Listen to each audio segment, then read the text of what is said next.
ओम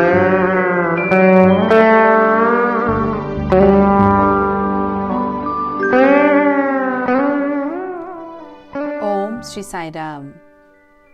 भगवान पूर्ण आनन्द हुनुहुन्छ।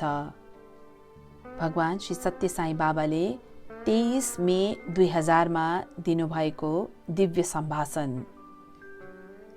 भगवान सर्वोत्तम आनन्दका स्वरूप, अगाध आनन्दका प्रतिरूप, गहन ज्ञानका प्रतिमूर्ति, दोहोरो प्रकृति भन्दा माथि, सदैव अनन्त आनन्दमा रहने एकत्वका स्वरूप, सर्वोत्तम, अनन्त, शुद्ध, सदैव स्थिर र अनन्त साक्षी।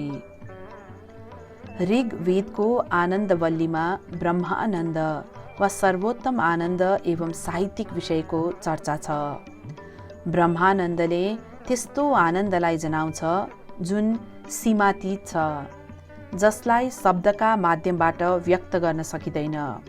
साधारण बुद्धिले त्यसलाई बुझ्न पनि सक्दैन। जबसम्म मानिसले शान्त, शुद्ध, महान, गुणी र निष्कलङ्क जीवनयापन गर्दैन, उसले न ब्रह्मानन्दलाई बुझ्न सक्छ न त प्राप्त नै गर्न सक्छ।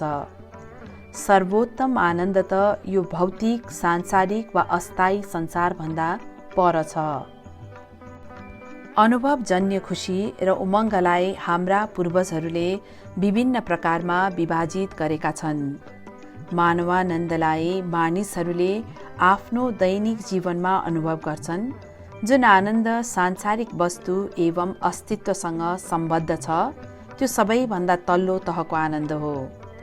गन्धर्वानन्द वा स्वर्गीय जीवहरूले अनुभव गर्ने आनन्द मानवानन्द भन्दा हजारौँ गुणा महान छ, अनि गन्धर्वानन्द भन्दा हजारौँ गुणा महान आनन्द हो देवानन्द। देवताहरूले अनुभव गर्ने आनन्दलाई देवानन्द भनिन्छ। देवानन्द भन्दा धेरै ठुलो आनन्द हो बृहस्पत्यानन्द वा देवताहरूका गुरु बृहस्पतिले अनुभव गर्ने आनन्द। प्राजापत्यानन्द, प्रजापतिले अनुभव गर्ने आनन्द, त्योभन्दा पनि हजारौँ गुणा महान छ।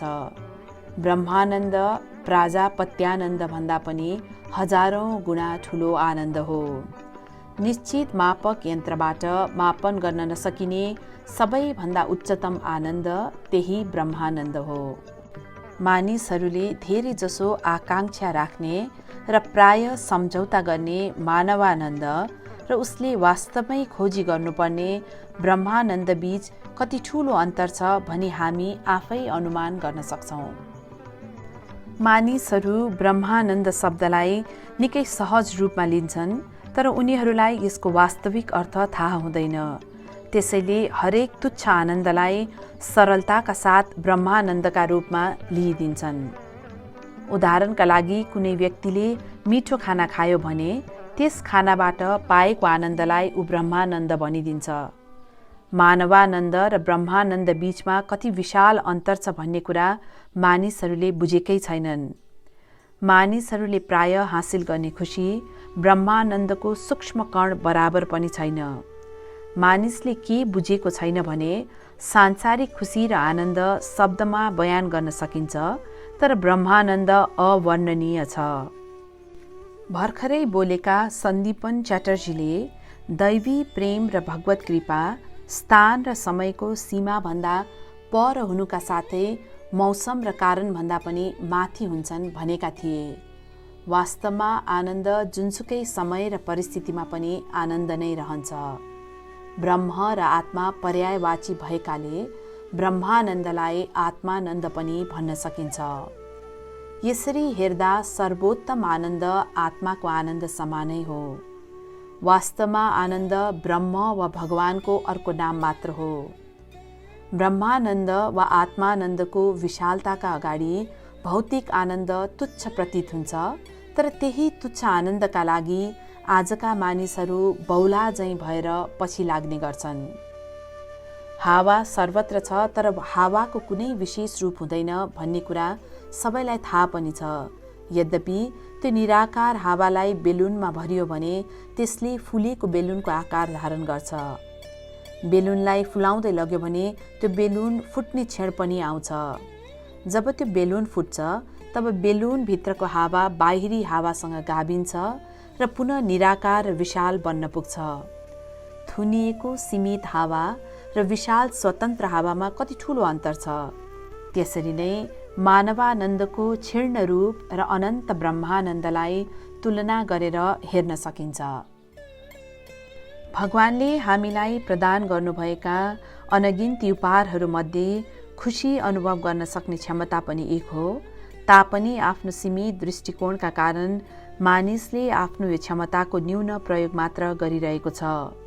ऊ सदैव मानवानन्द प्राप्तिमा मात्र सम्झौता गर्न तयार हुन्छ, तर यतिले मात्र पुग्दैन। बेलुन फुटेपछि त्यहाँभित्रको हावा बाहिरी हावासँग गाभिए झैँ मानिसले पनि मानव दासत्वबाट बाहिर निस्केर ब्रह्मानन्दको तहसम्म पुग्नुपर्छ। ब्रह्मानन्द भगवानका नामहरूमध्ये एक हो। त्यसले के जनाउँछ भने भगवान सदैव सर्वोत्तम आनन्दको स्थितिमा रहनुहुन्छ। आनन्द भगवानकै स्वरूप हो, त्यसैले तिनै भगवानलाई ब्रह्मानन्द पनि भनिन्छ। भगवानका यस्ता थुप्रै नामहरू छन् जसलाई सुरुमै उल्लेख गरिएको छ। त्यस्तै भगवान नामको सूचीमा भएको अर्को नाम हो परम सुखदम, अर्थात् वास्तविक परमानन्द। यो सुखम अथवा सुख भनेको के हो? के यो शरीरसँग जोडिएको विषय हो? के यो सांसारिक इन्द्रियजन्य वा भौतिक हो? वास्तवमा यो सुख यी सबैभन्दा माथि छ। हाम्रा पुर्खाहरूले भनेका छन् तस्मै नमः, अर्थात् म खुसीका स्वरूपलाई दण्डवत नमन गर्दछु। हाम्रा पुर्खाहरूले यो सर्वोत्तम परमानन्दको व्याख्या गर्न खोजेनन्, तर उनीहरूलाई के ज्ञान थियो भने भगवान स्वयं यसका साक्षात रूप हुनुहुन्छ। तसर्थ उनीहरूले भगवानलाई परम सुखदम भनी अभिवादन गरे। भगवान स्थान, समय र मानव युक्ति सङ्गतताको अवरोधभन्दा माथि रहेका आनन्दको मानवीकरण हुनुहुन्छ। यदि कसैले परम सुखदमको बयान गर्न खोजेमा उसले भन्न सक्ने यति मात्र हो, न यो भौतिक हो न यसको रूप ग्रहणीय नै हुन्छ। मधुर रसको पनि एउटा रूप हुन्छ, त्यसका स्वादको बयान पनि गर्न सकिएला, तर परम सुखदम दुवै रूप र व्याख्याभन्दा पर छ। भगवान परमानन्द हुनुहुन्छ। यो भन्दा बढी कसैले के भन्न सक्छ? प्रशंसा र दोषारोपण, सांसारिक खुसी र दुःख आदि परस्पर विपरीत तत्त्वहरूबाट उहाँ अप्रभावित हुनुहुन्छ। उहाँ सदैव सर्वोत्तम आनन्दमा लीन हुनुहुन्छ। भगवानको अर्को नाम हो केवलम ज्ञानमूर्तिम। केवलमको अर्थ हुन्छ त्यो जुन स्थान, समय र स्थितिभन्दा माथि उठेको छ। त्यस्तै ज्ञानको अर्थ हुन्छ विवेक। तसर्थ ज्ञानमूर्तिम भन्नाले विवेकको प्रतिमूर्ति भन्ने बुझिन्छ। यो कस्तो ज्ञान विवेक हो त? के यो ज्ञान किताबहरूको अध्ययनबाट प्राप्त गर्न सकिन्छ? के यो ज्ञान यौगिक अभ्यासहरूबाट प्राप्त हुन्छ?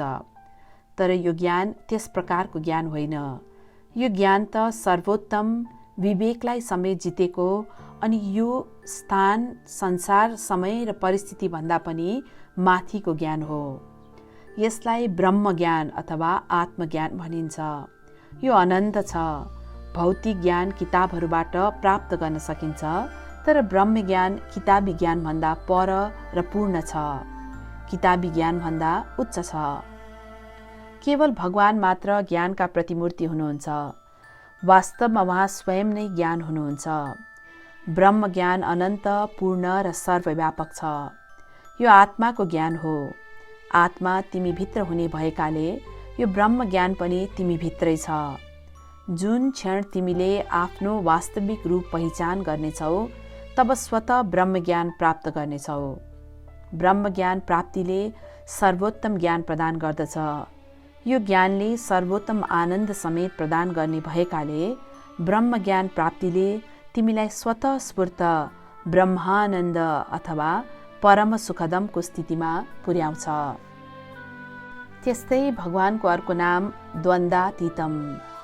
ब्रह्मानन्दले प्रतिनिधित्व गर्ने स्थितिको अर्को नाम पनि छ, त्यो हो द्वन्द्वातीतम।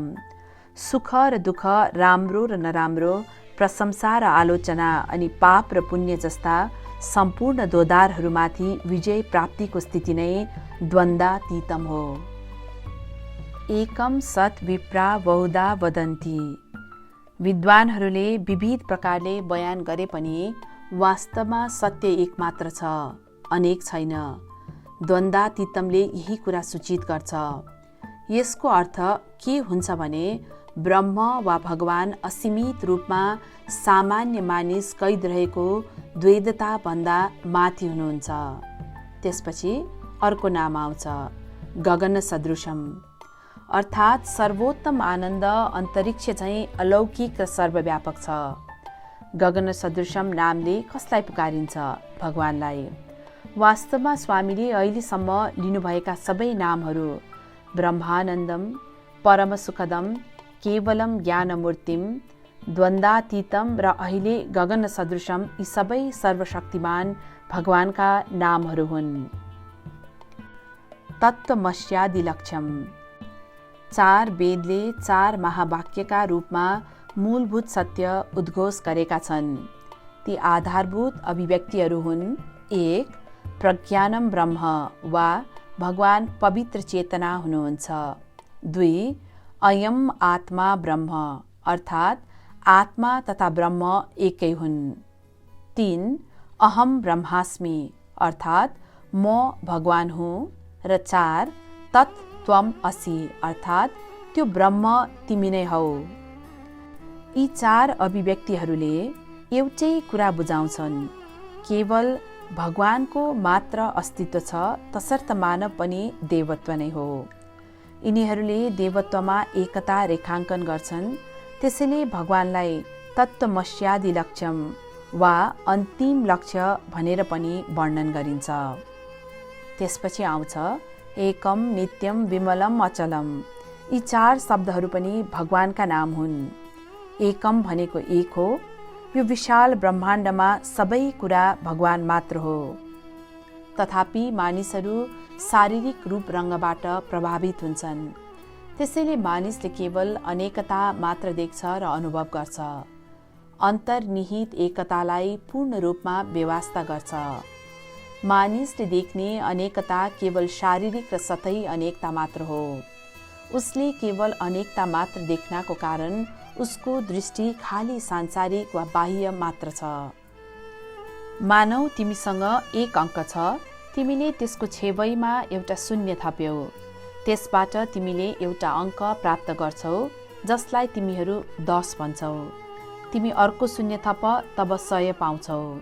एक पछि अर्को शून्य थप्दै जाऊ अनि क्रमशः 100, 1000, 10,000 आदि बढी बढी अङ्क प्राप्त गर्दै जानेछौ। यसरी केवल शून्यको श्रृङ्खला थपेर अङ्कलाई लाख, 10 लाख, करोड आदि भन्दा पनि माथि पुर्याउन सक्छौ। एक अङ्कमा केवल शून्य थपेर तिमीले खगोलीय अङ्क प्राप्त गर्न सक्छौ। तर त्यो एक अङ्क हटायौ भने तिमीसँग केवल शून्यको श्रृङ्खला मात्र बाँकी रहन्छ। तिमीसँग अनगिन्ती शून्यहरू हुन्छन्। ती शून्यको कुनै मूल्य हुँदैन, तर पुनः अङ्क एकलाई ती शून्य श्रृङ्खलाका अगाडि राखिदेऊ।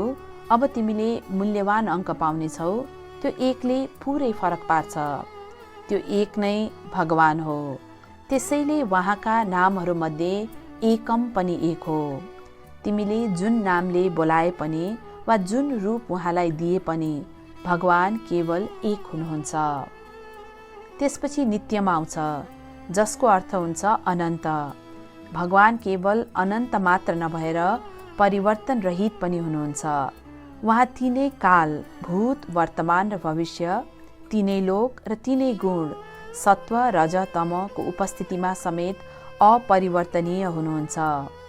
यस्तो दैवी निरन्तरतालाई धर्मग्रन्थहरूले भगवान त्रिकालम, त्रिलोकम र त्रिगुणम भन्दा माथि हुनुहुन्छ भनी बयान गरेका छन्।